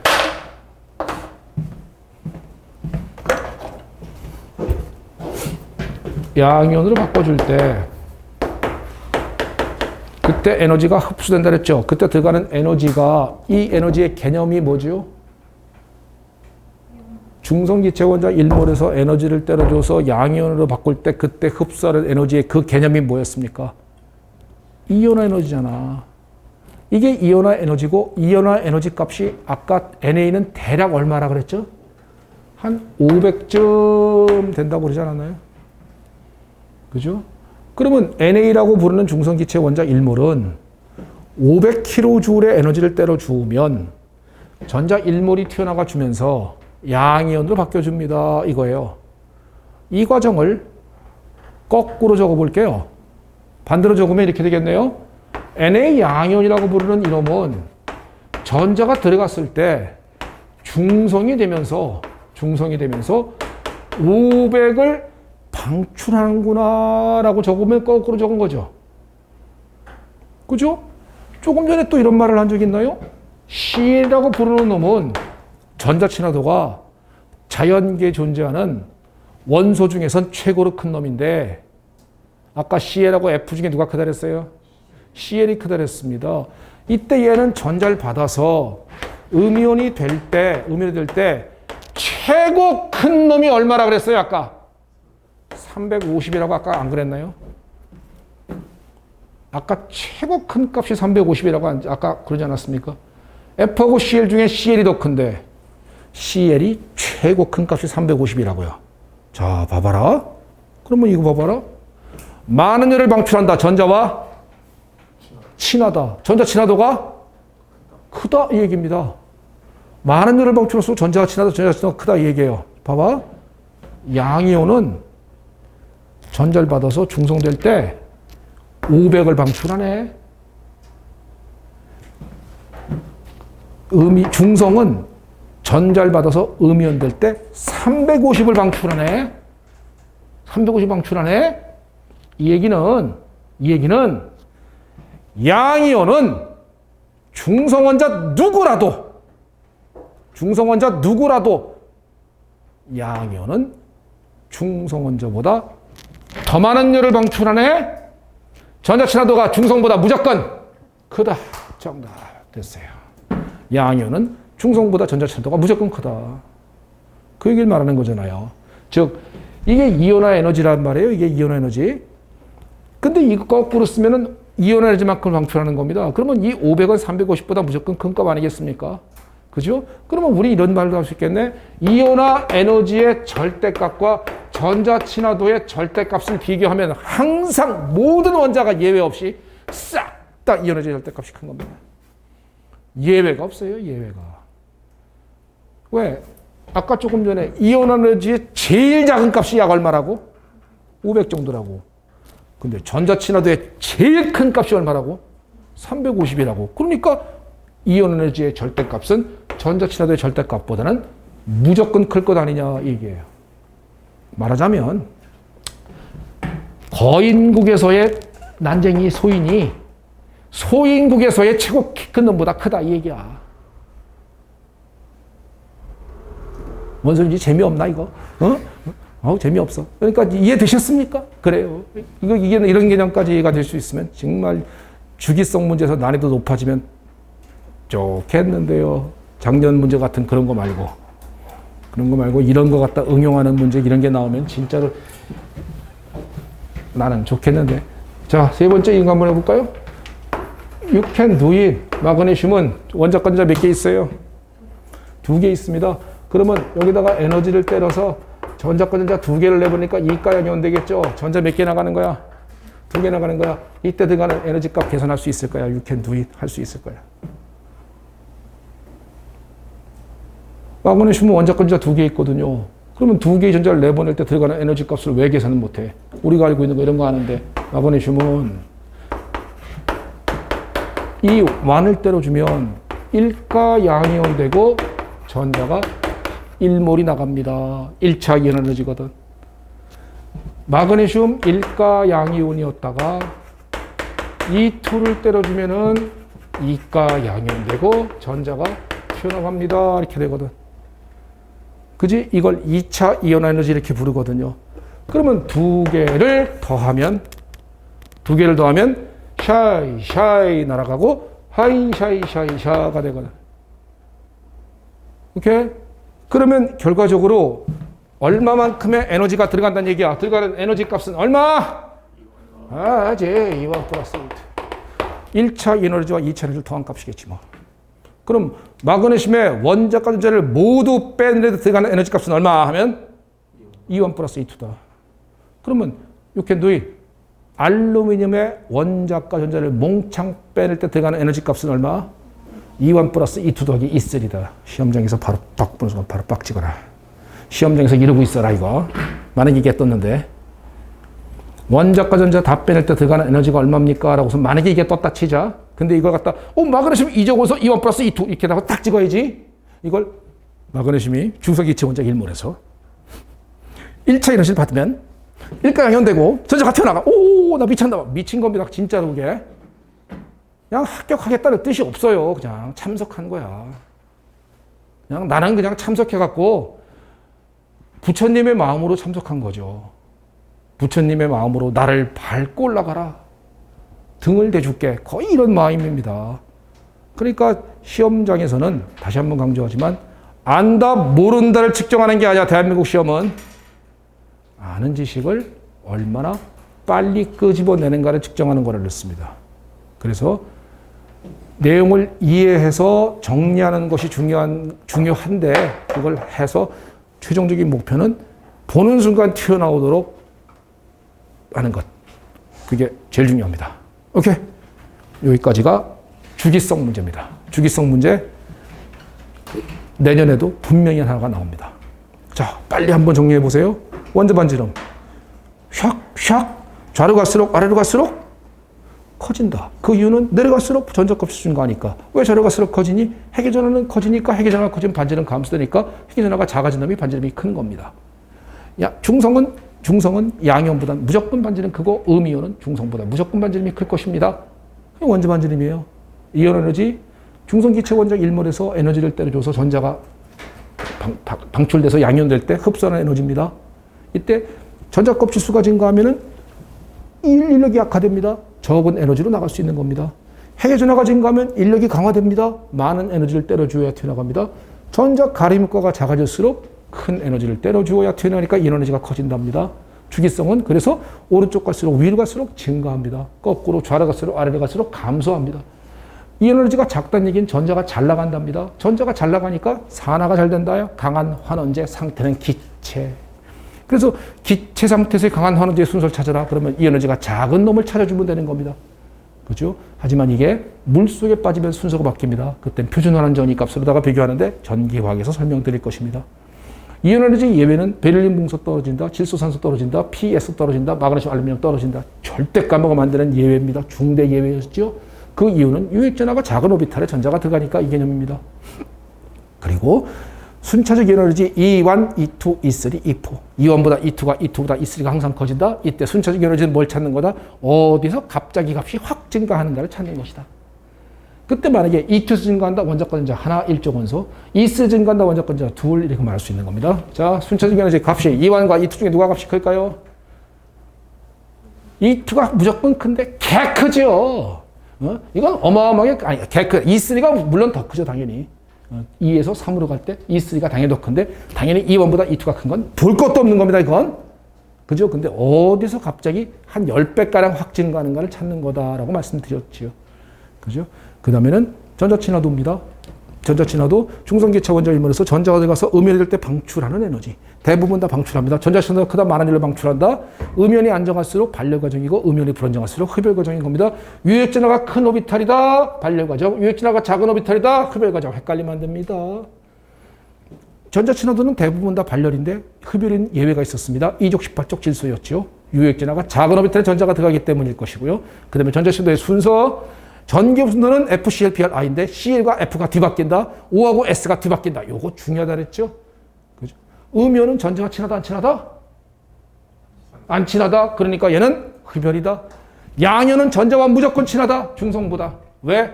이온 에너지의 절대값은 전자 친화도의 절대값보다 무조건 크기 때문에 보는 순간 이 들어가는 에너지 값은 얼마? E1 플러스 E2다라는 것을 바로 빡 찍어야 된다. 이렇게 튀어나와야 된다. 이게. 그래야 보는 순간에 예외를 물었네. 원칙을 물었네. 장난쳐라고 문제를 푸는 겁니다. 이걸 이렇게 튀어나오지 않고 이걸 이해만 한 상태에서 하다가 시험장을 딱 들어가면 당황스러워요. 표를 딱 보는 순간. 표를 딱 보는 순간 책이 없는 거 나왔네 이러면서 떨리기 시작한다고요. 그러면은 뻔한 거 틀립니다. 자, 16번 문제 제가 풀어드린 거 난이도 없는 거 알겠죠? 이거. 응? 지난번에 20번 문제 풀어드렸지 않습니까? 그거 난이도 없는 거 알겠죠? 그러면 여기까지만 공부 잘해도 일단 두 문제가 확보되는 거죠. 그잖아요. 그죠? 그래서 제가 걸리는 문제, 내용상 걸리는 문제 이런 걸 안 틀려야 한다라고 말하는 거고요. 그랬을 때 여기서 7 내지 8개는 무조건 맞춰 정상적인 공부를 한 수험생이다라는 거죠. 그러니까 꼭 내년에는 그렇게 되기를 기대합니다. 자, 잠시 쉬었다가 이론 결정으로 갑시다.